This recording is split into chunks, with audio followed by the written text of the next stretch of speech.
Follow the Money. I'm China Barachina. Here we uncover the stories and strategies of how money really moves.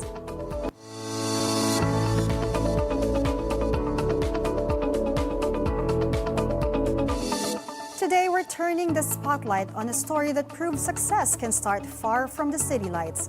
From the shores of Palawan to the world of beauty and business, our guest turned vision into value and built a brand that lifts both confidence and communities. To share his journey and humble beginnings to the entrepreneurial success, we're joined by Jan Raymond Conadera, owner of Lift Aesthetic Clinic, who celebrated their 8th anniversary just this 8th of October. Hi, Jan. Hi, Gina. Congratulations to Lyft, and thank you for inviting us. Oh, yeah. Palawan, finally, nandito na. Thank you for, gracing us Yes. with your presence today. So, I've mentioned a while ago that you came from Palawan. Yes. And what are the, when you're growing up there, and what was it like a life there when you were in the province? Oh my God, Palawan is a beautiful place, and I'm fortunate enough to be with my family.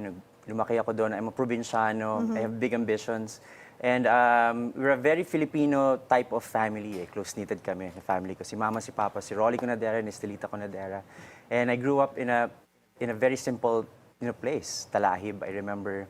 And very simple yung life namin sa Palawan. In that simple life, kailan nag-start yung dream mo that you have to do beauty and business together? It hindi clear sa akin na to have a business about beauty, but I have a big ambition about it. I said to myself, after ko mag-graduate ng high school, I would, study in a university in Manila. But I have this big Manila dream wherein I would be successful there. I would do my best, follow my ambition, follow my dream, and be a successful person there. Not for me, but for my family as well. When did you notice that you have like a knack for aesthetic, for attention to detail? When I finished college and when the late J.R. Isaac actually discovered me and hired me to be their art director for a magazine. And then I said to myself, I have this, eye for beauty, because I think beauty is very subjective, but the way I see beauty is something very, I think, elegant.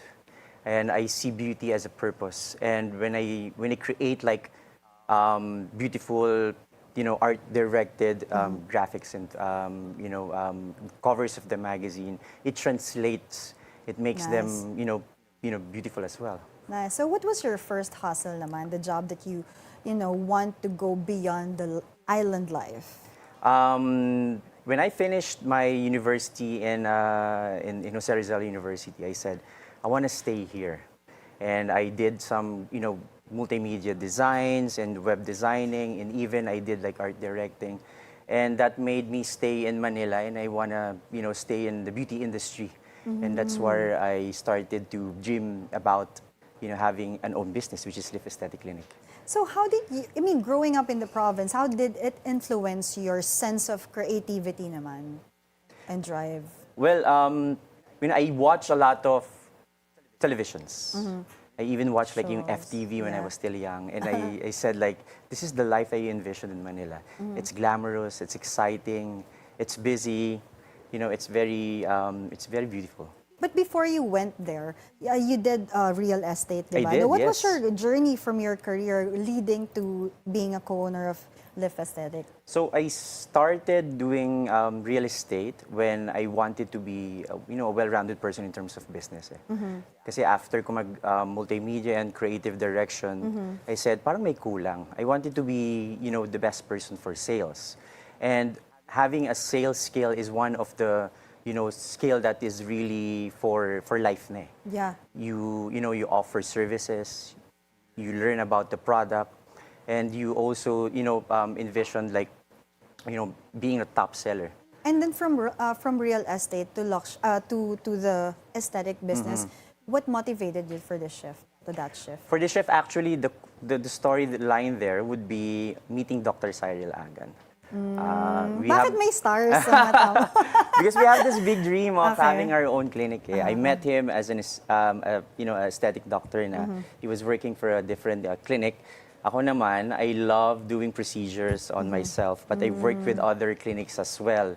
And then I said, my experience in working with other clinics and my real estate and my, my eye for beauty created all this, synergy. And I met a doctor who's very ambitious as me.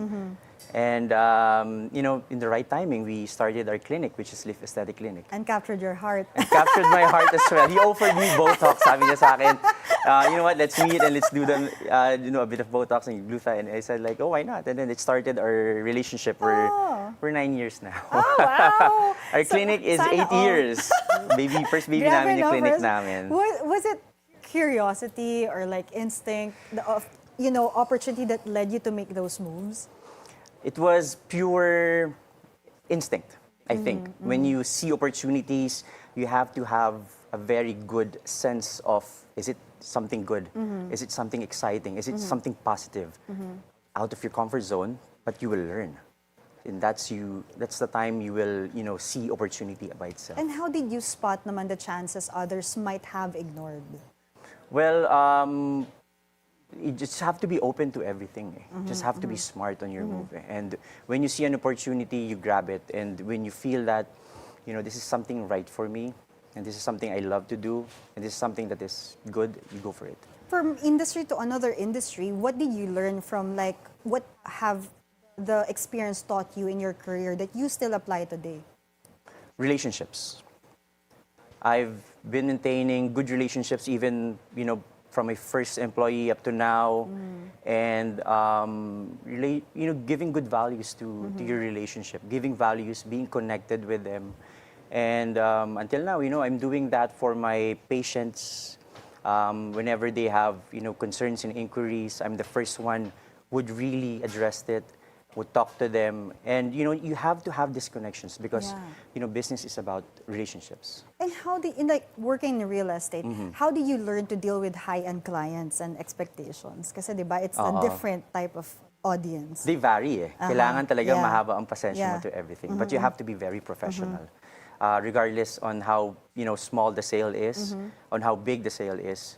The VIPs and the regular people, when they purchase, even sa clinic namin, nadala ko yun eh.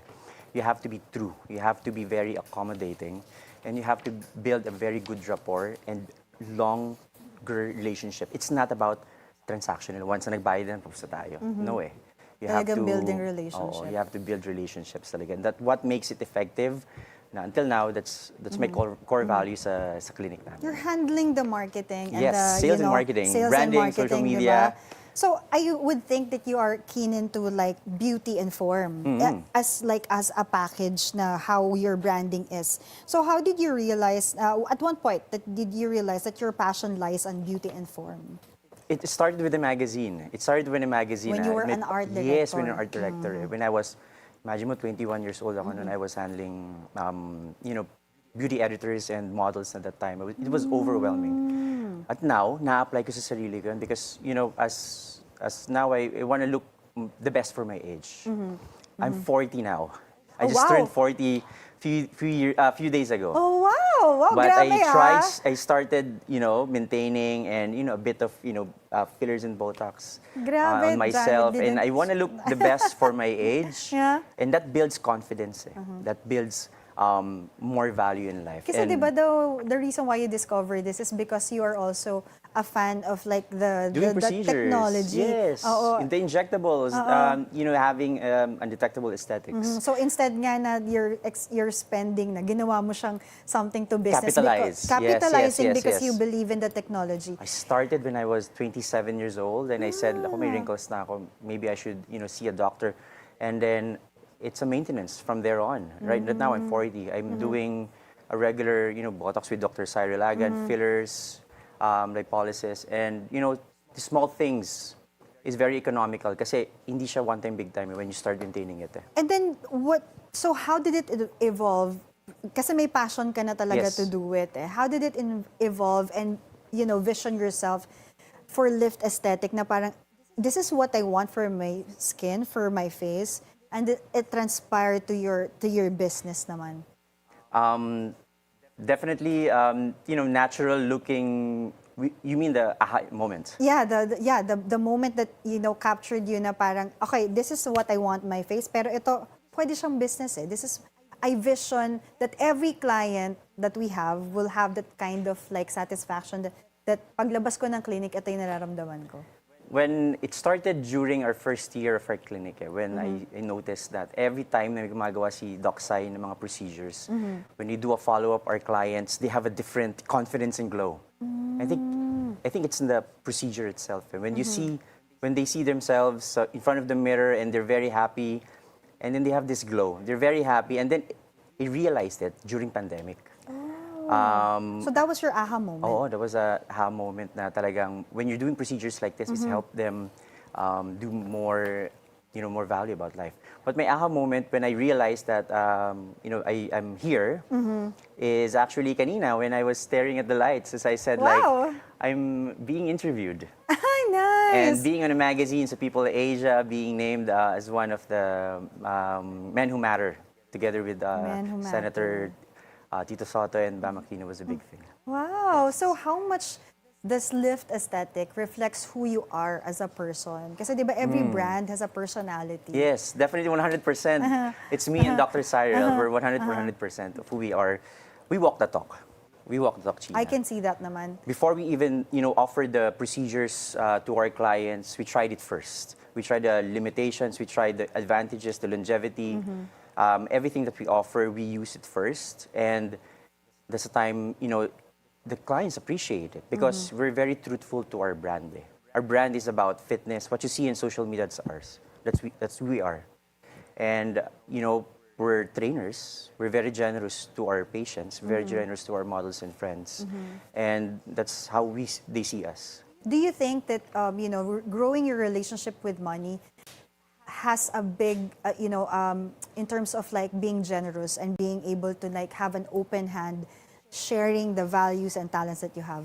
I mean, can you, because sometimes people would like gatekeep, take it all in. So what, is that something that talagang one of the values It's very that you have valuable. When you're generous, I feel like not only money. I mean, you can be generous in terms of client, generous in terms of like talent, yung time mo and your money. And you have this, I like ko na-imagine yung baso ng tubig. When you are pouring your generosity and your time, your attention to everybody, nababawasan yan. And then, God gives you more blessing, and that's how we felt right now. What I like in our clinic is that we're very truthful and very generous to our friends and our models and our clients. And that's why they're very loyal to us. Nice. Natatouch ako. But we're just warming up. Follow the Money returns after a short break.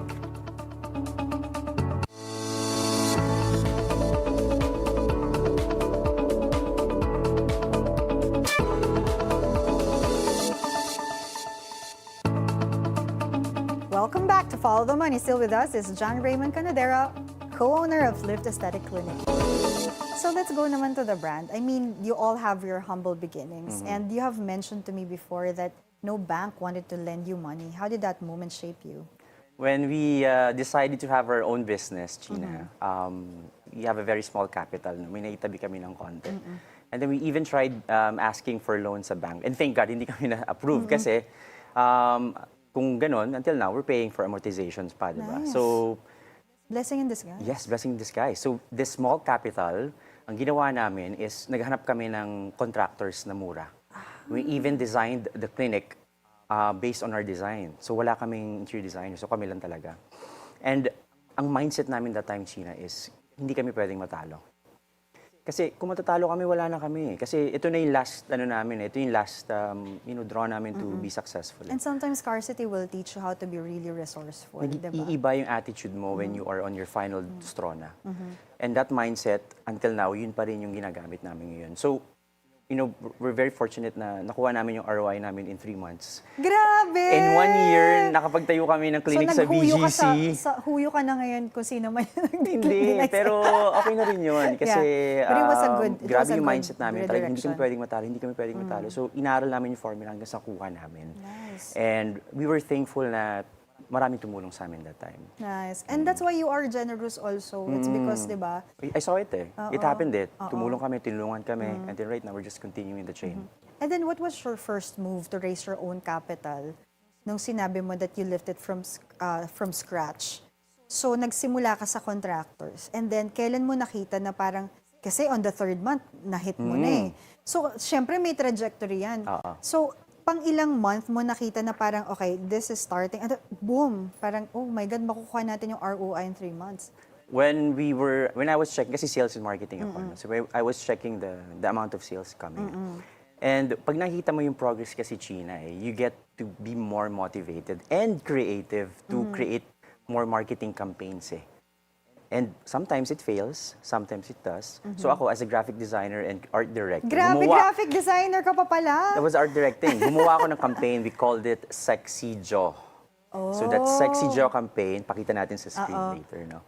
So yun yung campaign about the jaw fillers. And that trajectory talaga, until now, naging kilala kami sa Southeast Asia because of the jaw fillers. Sa Southeast Asia, Yeah. not just here in the Yes, Philippines. oo. Wow, Filipino pride. Dr. Cyril won in Italy for a European event for the best clinical case for the jaw fillers, which is Sexy Jaw. Ganda, In sexy Rome. Ang ganda. So yun talaga yung introductory namin. But we had more campaigns like we had Aptos, we had Immortal Eyes.